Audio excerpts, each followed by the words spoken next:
2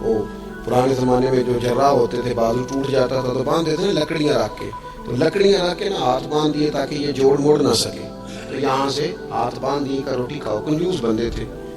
اب انہوں نے لقمہ اٹھایا، ہاتھ بندھا ہوا، یہاں سے لے جا کے جب منہ میں پھینکا وہ کپڑے بھی سارے الجھ گئے، حال بھی خراب ہو گیا، پر کھایا انہوں نے مزہ لے کے پورا۔ وہ بڑی بری حالت ہو گئی، کنجوس تھے دونوں کو دسترخوان پہ روٹی کھائی جا رہی۔ اب ان دونوں کو سمجھانے کے لیے کہا کہ اب ہم تمہیں دو اور لوگوں سے بھی ملواتے۔ اب دو وہ بندے بلائے جو دل کے سخی تھے، جو رزق کے معاملے میں اس کا زیادہ حریص نہیں تھے، ان کی بھوک جو تھی وہ کہیں دور تک دکھائی نہیں دے رہی تھی۔ انہوں نے کہا جناب ادھر آئے آپ دونوں بھی، ان کے بھی ہاتھ باندھ دیے گئے، کہا آپ نے روٹی کھانی ہے، آپ نفیس لوگ ہیں، ناراض نہ ہوئیے گا، سخی بندے ہیں، پر کھانا آپ نے کھانا ہے، اور ہماری مجبوری ہے، ہم نے آپ کے ہاتھ باندھ کے روٹی دینی ہے آپ کو۔ وہ دو بندے بھی آمنے سامنے بٹھا دیے گئے، کھانا چون دیا گیا، ہاتھ یہاں سے باندھ دیے گئے، لیکن وہ سخی تھے۔ انہوں نے کہا جناب کوئی مسئلہ نہیں، اللہ تعالیٰ توفیق دے گا۔ انہوں نے کیا کیا، وہ لقمہ لگاتے اور ایک دوسرے کے منہ میں ڈالنا شروع کر دیا، کھانا بھی کھا لیا، کپڑے بھی بچ گئے، نفاست بھی قائم رہ گئی، اور کسی قسم کی کوئی پریشانی آئی، کام خاصا مشکل ہے کسی کے منہ میں لقمہ دینا، کام بڑا مشکل ہے، یعنی کھانا آ جائے، پک جائے، پاس پہنچ جائے، اور پھر اسے توڑ کے بنا کے اتنی محنت کر کے دے کسی کے منہ میں دینا۔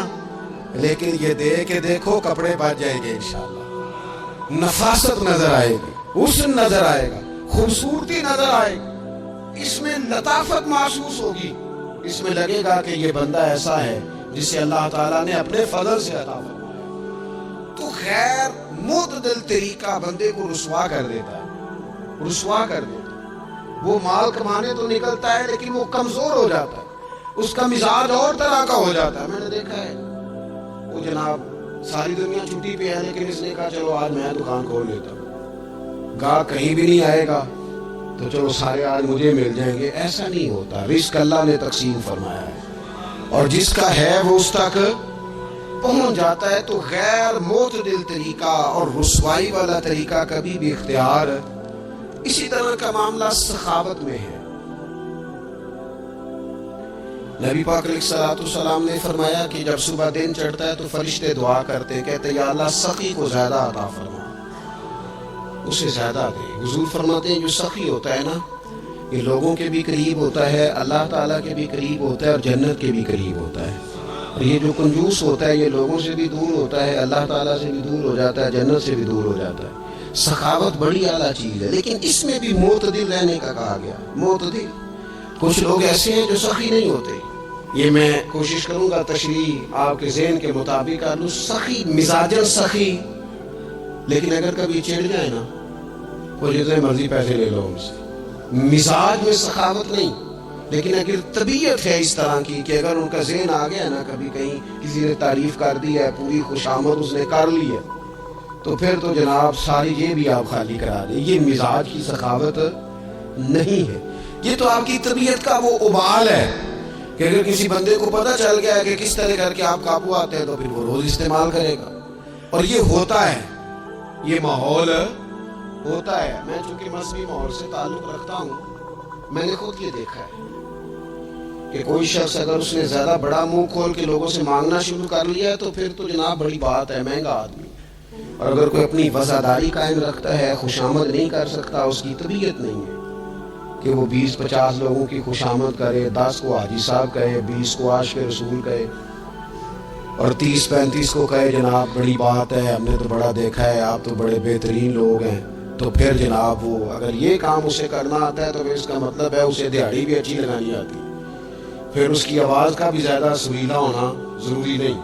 پھر اللہ تعالیٰ معاف فرمائے، پھر بس ٹھیک ہے، اب میں کیا اس پر تبصرہ کروں، پھر تو ہم دیکھ رہے ہوتے ہیں جس کو وہ عاشق رسول کہہ رہے ہوتے ہیں نا۔ اور ایسی خطرناک، میرے سامنے ایک نعت خیق صاحب سے کہنے لگا، نعت حضور کی پڑھی جا رہی ہے۔ کبھی شعراء ایک کام کرتے تھے، وہ کہتے تھے شعر تیری نظر ہے، وہ غزل کا شعر ہے یا کوئی ایسا شعر ہے، لیکن ایک شعر ہے نعت کا، اس میں تو حضور کی تعریف ہے۔ نبی پاک کی تعریف کا شعر کسی بندے کی نظر کیسے ہو سکتا ہے؟